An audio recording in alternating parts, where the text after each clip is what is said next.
thanks. So I was a company man as a young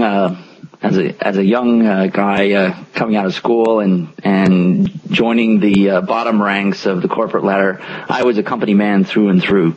And as we've talked about on a few late night sessions, I was committed. I was all in, and I wanted to do the corporate thing, and that was it. And then, of course, we hit that midlife stretch, and start to realize, maybe things aren't going to work out quite as fabulously as I had aspired. And looking back, I'm really glad, because, what we're doing now is a lot more fun.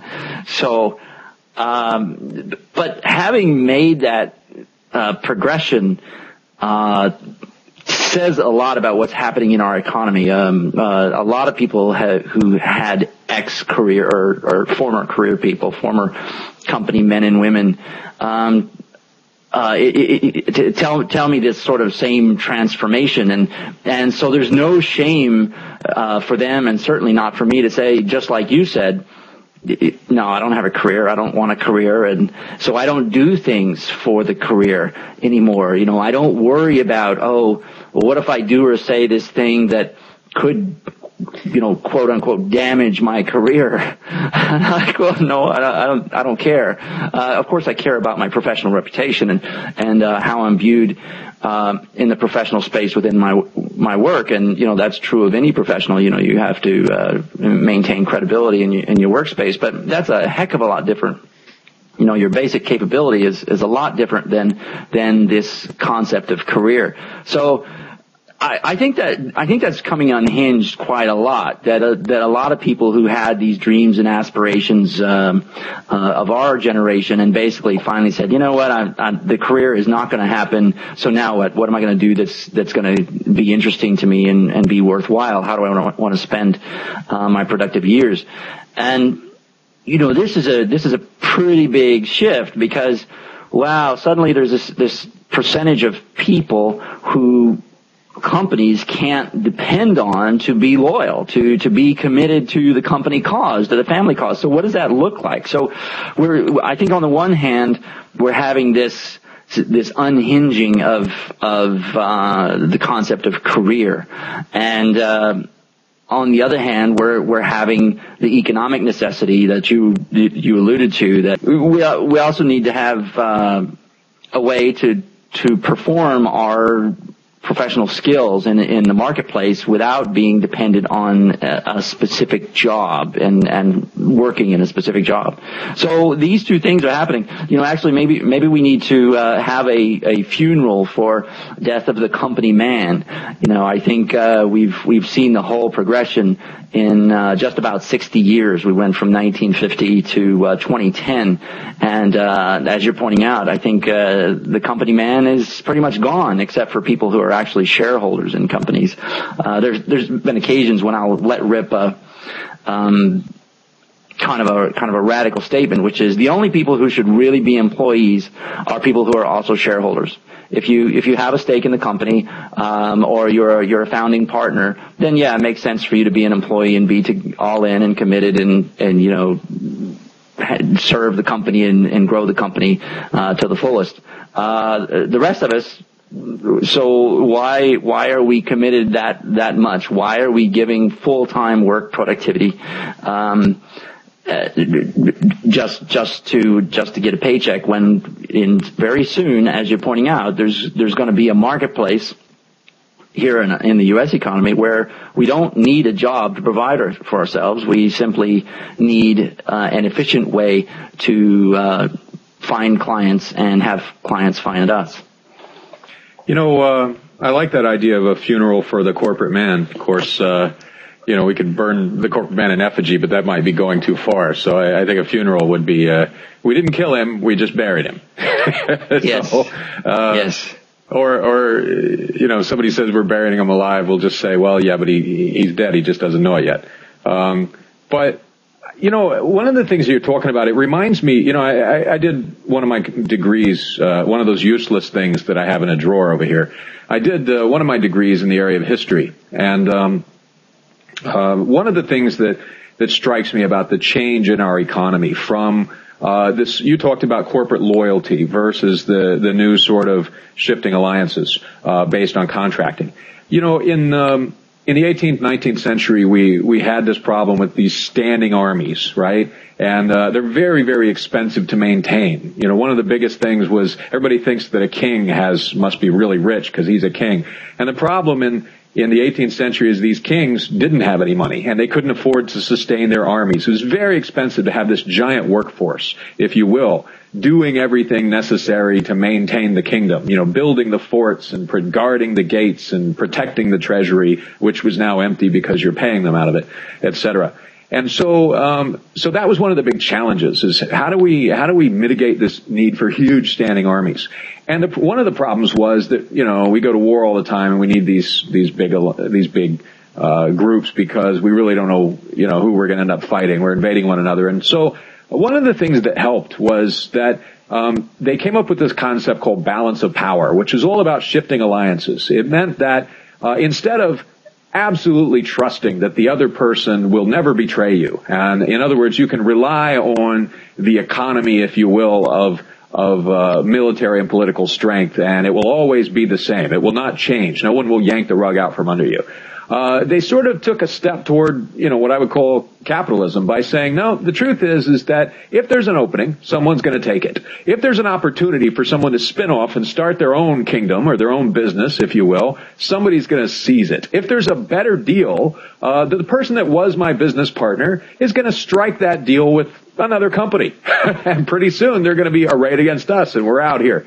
They discovered capitalism. And, you know, one of the things that came out of that is they said, all right, so we're going to adjust our society on the basis of this concept of balance of power, which is that all alliances are always shifting. We can rely on alliances not to be permanent. We can rely on our relationships with other companies, if you will, or other people, our workers, to be constantly shifting. And what this led to is when we formed the United States, we came up with the notion of, well, we're going to have a much smaller standing army. Originally, it wasn't a standing army, but it's going to be this all-volunteer army. In other words, we're going to have contractors and, you know, volunteers, if you will, or part-time mercenaries, be our people. And I see that as this history lesson, if you will, as being similar to what we're seeing today. Is that companies want this vast standing army of employees because it ensures loyalty, but it's incredibly expensive to maintain. And what do you do with them when you don't need them? Do you lay them off? And then do those employees feel that same loyalty? Or are they now going to say, look, I cannot company-proof my work life. I need steady income regardless of whether the company needs me this month. So if they're going to lay me off repeatedly, I might start my own thing or start moonlighting or start contracting, or I might go spin off and make my own company or make a better deal over here. I think what we're seeing is that companies are now saying, look, it's not good for the workers, and it's not good for us to have this vast standing workforce, but instead, what we really need is a series of shifting alliances where I pay you for your time and I get a certain amount of results. I'll get the results I want. And the real shift there is it's incumbent upon me now to be agile as a company, to respond to the market and to change, to be much faster. I have to worry about what people are saying about me on Twitter. I have to worry about I can't just build stuff and people will buy it. I have to look at what the market wants and respond to that. And if I can do that, if I can be open as a company, and I could be interested in what people are telling me and the feedback that the market's giving me, and I could be responsive to that, then I don't need this huge workforce. That's more appropriate. One more example.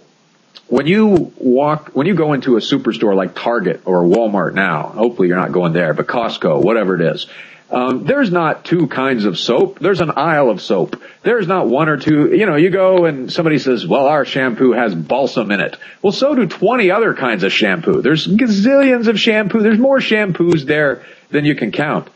And in the economy where there was only a couple of things, people just bought whatever you had to offer. And when something was new, people got excited about it and they went and bought that. Now you really have to work to get people to pay attention to your product. You have to constantly develop new things. You have to listen to the market, what people are wanting. It's not enough to say, well, ours has balsam, because the consumer says, yeah, but is it tested on animals? Is it herbal? Is it organic? Where is it sourced? You know, is it free range shampoo? We want to know. and we want you to build it, and somebody will. Somebody will always build it. So in an environment like that, it makes more sense to basically be responsive in terms of your workforce in the same way that you're having to be responsive in terms of a market that increasingly demands more things and demands them faster. So I think this is just our rediscovery, if you will, of capitalism and the lessons that we could have learned in the 18th and 19th century. But that's my history lesson for today. Well, I think we're only partway there. I don't think companies are going to worry too much about what employees need as kind of an altruistic issue or an altruistic concern. Agree with that. And I don't mean that as an accusation. I think it's just practical reality, and I think it's generally a waste of time to try to cajole or shame companies into doing something about that. That's why we have employment regulation. Employment regulation basically sets the minimums that says, you can't push your employees beyond these points. I do think, though, corporate America is halfway through the doorway. We're halfway through from the perspective of what you just pointed out is we do know that we don't want this large, as you said, standing army. We don't want this large fixed cost, this full roster of permanent full-time people. As we see from economic cycle to economic cycle, we can't really afford it. When we're having boom times, we don't have enough people, and when we're having a bust, we can't shed the roster quickly enough. So we know that that's not working, and we're taking a lot of steps to get out of that. But we're still stuck, as you point out, in this 1950s job mentality. So we've only got half of it. We can't. I honestly don't think people have thought it through fully, and that's not a criticism. I just think it's where we are. You don't get just-in-time inventory without selling the factory, and this was the big fear of the whole manufacturing and logistics revolution. Are you serious? We're really going to sell the plant and let somebody run it and depend on somebody else to supply our parts? Oh, no way. And, of course, the people who said no way, they didn't make it. And so now the reason we can walk into a store and find goods as at high quality and low cost that we do is because of the supply chain revolution that happened from the 70s onward. And that was all about what you just said is, wow, I can no longer afford to be vertically integrated. Now, of course, there are some successful enterprises that are still, but for the most part, it's all broken up across a wide array of suppliers who are much better at their particular specialty, and they depend on each other, and it works out really well. Well, we haven't gone through that yet from an employment perspective. We are still in the mindset of, oh, no. Are you kidding? I'm not going to depend on a transient part-time workforce for all of my inputs. What's going to happen to us? But yet, economically, we know we can't afford to keep that roster of full-time people. So we've taken part of the step without thinking like, oh my, now I am going to get pushed into this relying on a part-time workforce. So that's my economic prediction for the job market over the next 10 years is the shift that you point out, is that it is going to become more in vogue to have more part-time jobs.